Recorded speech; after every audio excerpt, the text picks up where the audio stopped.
Hi, thank you for joining me. My name is Mindy Mandell, and today I'm going to focus on one of Plotinus's core essays. That's on virtue, and it's known as Ennead 1.2. So this essay is broken up into 7 parts, and as I have done in past videos on Plotinus, I've pulled out some key quotes from each of the sections. Now, I think this will give you a good overview of the whole essay, but of course, I always recommend going to the essay itself and reading the whole thing. You'll get much more out of it, obviously. That said, let's jump into it. So, all of the quotes that I'm using today come from Elmer O'Brien. So, since the soul wishes to flee evils, it must flee from here. But how is it to flee?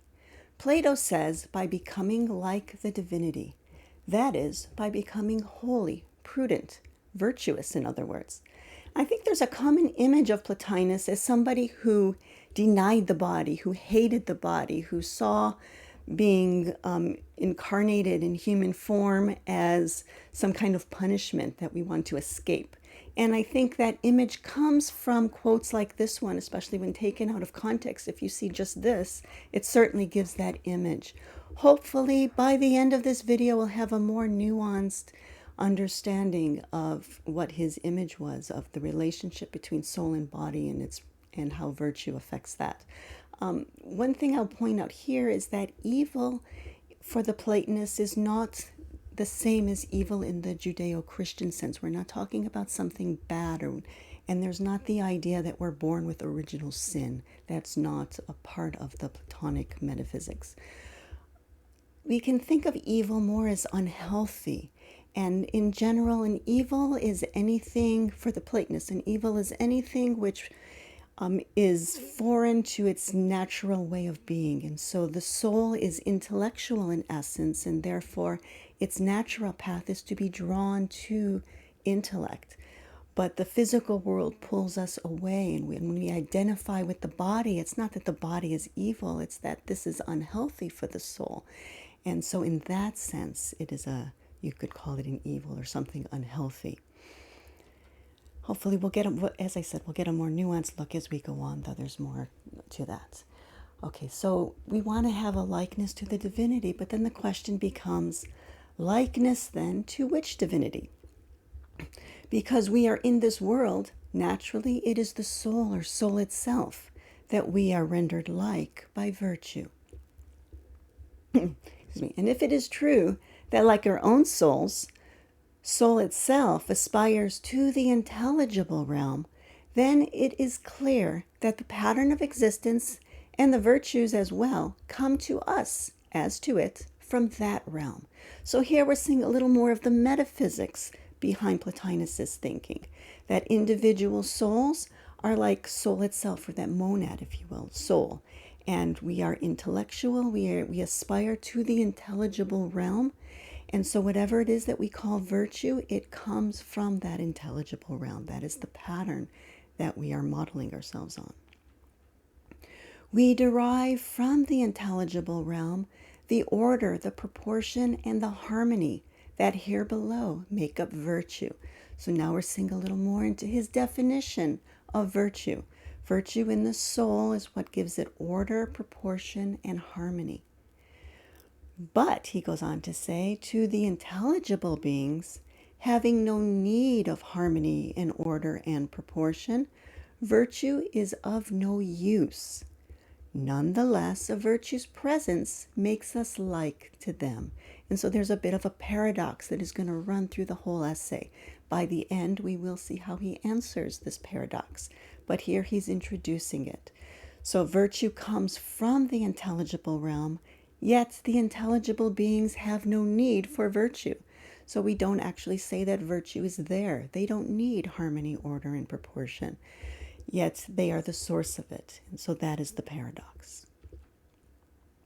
Now he's going to go into something he calls civic virtues. What are these? Well, the later Platonists put the virtues in these classes. To some degree, you can see this in Plato as well, but it really is discussed more openly with the later Platonists. And there are 6 levels, and Damascus added a 7th, but generally they're seen as 6. So there is some question or some debate about how strictly do we delineate one class from the next, and how do we understand the transition between them, and so on. I tend to think of this as a way of talking about how our state of mind evolves as our philosophical practice deepens. So early on, we tend to identify strongly with the body. And as we develop, as we gain some understanding, we see ourselves more as soul. Maybe first we see ourselves as a we still identify strongly with the body, but we see ourselves as a physical being that is ensouled. Later, we gradually come to see ourselves as soul that changes bodies. And when we get to the cathartic level of virtues, now we're talking about wanting to separate the soul from the body, not because we see the body as something evil or bad or as some kind of prison that is holding us, but because we want to know what is soul in itself.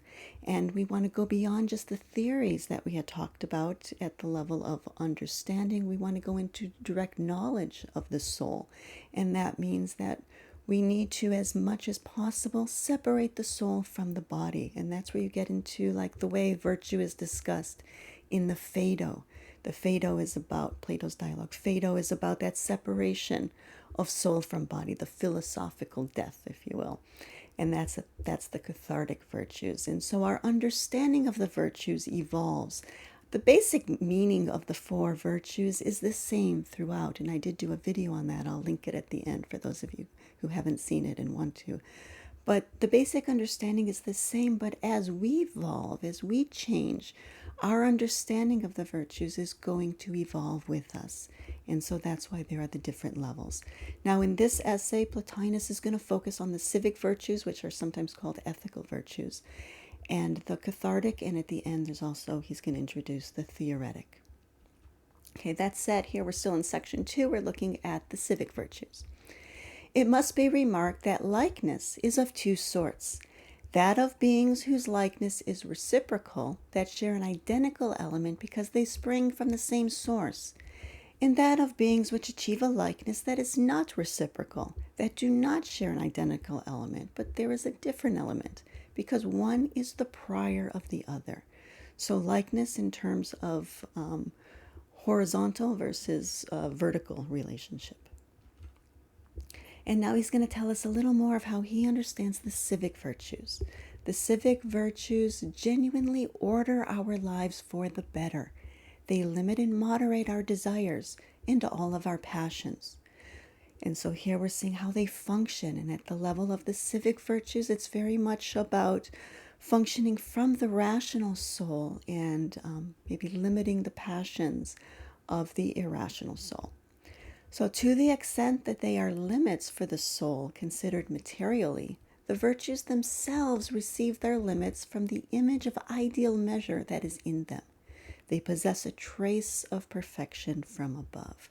So remember the law of providence. We participate in the divine to the degree that we are able. At the level of civic virtues, we're still at a fairly early level of our studies, but there's still our souls possess a trace of perfection from above. And now we're going to see a bit of a contrast between the civic virtues and the cathartic virtues. Again, the civic virtues are at the social level. The cathartic virtues are where we're starting to separate or trying to separate soul from body. Plato says, first of all, that likeness consists in divine flight from here below. Next, he calls the virtues of civil life not virtues simply, but civic virtues. And finally, he calls all the virtues purifications. It is evident that he admits two sorts of virtue and that he does not situate divine likeness in civic virtue. So again, the idea of divine flight does not mean that we want to escape the body, but that we want to learn. So when we feel that urge to turn inward, and not everybody will, some people will stay at the social level of the civic or political virtues, and that's fine. But for those of us who do feel that urge to turn inward and to pull away from society, it's not something bad, even though it may be interpreted that way by some of the people around us who don't understand. But it's not that it's something bad, it's just that we want to better understand the soul. And so it's a very healthy stage to reach when it is natural for us to turn inward. We don't need to force ourselves to turn inward as some sort of ideal that we read about. If you don't feel the urge, then maybe it's just not right for you. But if you do feel that urge, then it is a very healthy stage, and we are going to eventually return. It's like the idea of going up to like out of the cave into the upper world. That is the civic virtues, the theoretic virtues, and then eventually we do want to go back down into the cave and live with that new state of mind that we've developed. So Platonism is not about escaping the body, it's just living in a wiser way with a greater understanding of the nature of reality and the whole that we're a part of. And so that's the contrast here between the civic and the cathartic. And here he's talking about how virtue is understood from those who have reached that state of mind of the cathartic virtues. So the soul is good and virtuous if this accord with the body no longer has place, and if it acts alone, such as thinking and being prudent, and that's wisdom. If it is no longer in sympathy with the body, he says this is temperance. If quit of the body, it no longer feels fear, this is courage. And if reason and intelligence control with ease, this is rectitude or justice. And so that's how the virtues are understood at the level of the cathartic virtues. The soul, thus disposed, thinks dispassionately. This disposition can be called likeness to the divinity, because the divinity is pure, and its act is as well. The being that imitates it possesses prudence then. And so this is a state of mind that is greatly misunderstood by people who have never felt that urge to pull away from society and to pull away from the body and to understand what is the soul in its essence. As spoken language compared to the soul's inner language is fragmented in words, the language of the soul translating the divine word is fragmentary if compared with that word. Yes, virtue pertains to the soul and not to the intelligence, nor to the hypostasis above the intelligence. And so there again, we're seeing that paradox being introduced. Now he's going to talk a bit about purification, or virtue as purification. Is purification the same thing as virtue, or does purification come first and virtue later? Does virtue consist in being pure or in becoming pure? Well, becoming pure is less perfect than being pure, for being pure is, as it were, the goal. Being pure is absence of all that is alien. Goodness is something else again. If before being impure one was good, then purification suffices. And when purification will suffice, what remains will be the goodness, not the purification. So again, for Platonists, we are not born with original sin. The soul is pure, and it is our identification with the body that brings in what is alien. And so that is what we want to purify ourselves of. Again, not because the physical world is something bad, but because we want to understand soul in its essence. Virtue is what results in the soul from conversion. It sees, receives the imprint of the intelligible much as an eye does of the visible. But was not the intelligible always there, its presence merely forgotten? Yes, it was always there, lying inert in the dark. To drive back the dark, and so come to know it was there, light was needed. And so for the Platonist, learning is really nothing more than remembering the wisdom and the knowledge that is already in the soul. So we tend to, by being in a body, identify with the body, and we have an unhealthy understanding of our relationship to body. And so we just want a natural and correct balance there. Again, it's not that the body is something bad, but that our relationship to body should be in line with what is true. And so that is why we want to remember the wisdom of the soul. Okay, now we're going to look at the scope of purification. The question chiefly is this: in what sense does virtue purify our being, our desires, and all our other affections, our griefs, and the like? To ask this is to ask how far soul can separate itself from the body. In separating itself, it withdraws into itself. So now we're still at the level of the cathartic virtues. It withdraws into itself, into, as it were, its own place, above passion and affection.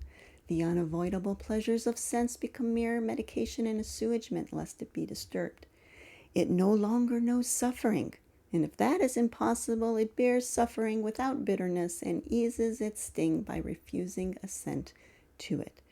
So our idea here is to return to our own place, to give up that false definition, or false identity, I should say, with the body, and to see soul in its own place and to understand it in its own essence. The rational soul would be in itself free of all passion. It wills further to purify the irrational within it in order to avoid the buffeting of external impressions, or at least to render them the less violent, the more rare and wholly and immediately tended to because of the proximity of reason. So functioning from the rational part of the soul.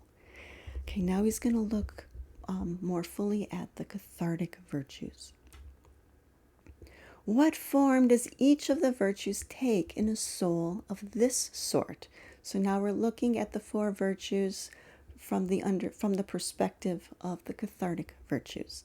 So wisdom and prudence consist in the contemplation of all that exists in the intelligence, what the intelligence apprehends by presence.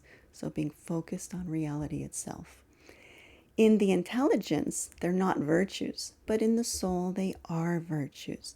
Now he's going to address this paradox.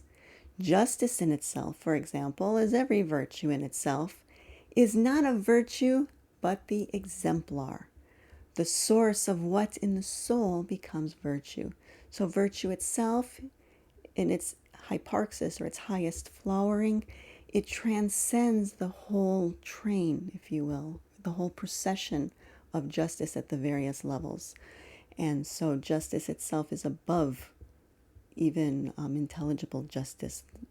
There's the transcendent justice that is above it, that is the exemplar. And then justice itself is most fully what justice is. So that's the participable that we experience in the upper world. So, but the highest manifestation is the exemplar, the source of what becomes virtue. And so that's how he answers the paradox. True justice, justice in itself, is the relationship of a unity to itself, a unity containing no this, that, or the other. In the soul, this loftier justice is to direct its act towards the intelligence. Temperance is its interior withdrawal towards the intelligence. So before we saw the definition of wisdom from the cathartic virtues, now we see justice and temperance. And then its fortitude or courage is an impassiveness that apes the native impassiveness of the intelligence towards which it directs its gaze. And so there you see the four virtues from the perspective of the cathartic virtues. And this, through virtue, the soul must acquire if it would not be the victim of its less noble companion's every passion, and that would be the irrational soul. So now to end this essay, he's going to look a bit at the theoretic virtues. Whoever has the virtues under this higher form possesses necessarily in potency the virtues under the lower form. But one who possesses the second, the lower, does not necessarily possess the higher. The wise man or woman will know these lower virtues. He will possess all the qualities that derive from them. Perhaps even he will occasionally act in conformity with them. But once arrived at the higher, he will act in conformity with them, the higher. And I think that's a big part of the reason why philosophers are often feared by the masses, if you will. Henceforth, he does not limit temperance to the control of pleasure, but to the extent that it is possible, he is completely isolated from the body. In a word, he does not live the life of one who, according to civic virtue, is a good person. He forsakes that life and he chooses another in its place, the life of the gods. For his wish is to become like to the gods, and not just to good people. Likeness to good people is likeness of one image to another image, that both come from the same model. But likeness to God is likeness to the model itself. And so that is the goal that we're aiming for. And so what we see here is that virtue for us is very much, I can call it the alpha and the omega of our philosophical practice. It's what pulls us into it, that we want to understand what it means to be good and what are we in essence. And so the virtues are kind of what pull us into the practice. They are the means by which we develop and grow spiritually. And they are also the goal that we are aiming for at the higher level of the virtues. That is the healthy soul, to be as godlike as is humanly possible, means to be virtuous. So I do hope that you found that helpful and enjoyable. If you did, I would appreciate you hitting the like button. Also, if you have any questions or comments, feel free to leave those below or to drop me an email. There is an email address at the bottom of the description box. And as always, if you do not already subscribe, I hope you'll think about it, because I do put out a new video about once a week. And I would love for you to be a regular watching all of our videos. So I do hope that you'll join me next week. Thank you very much.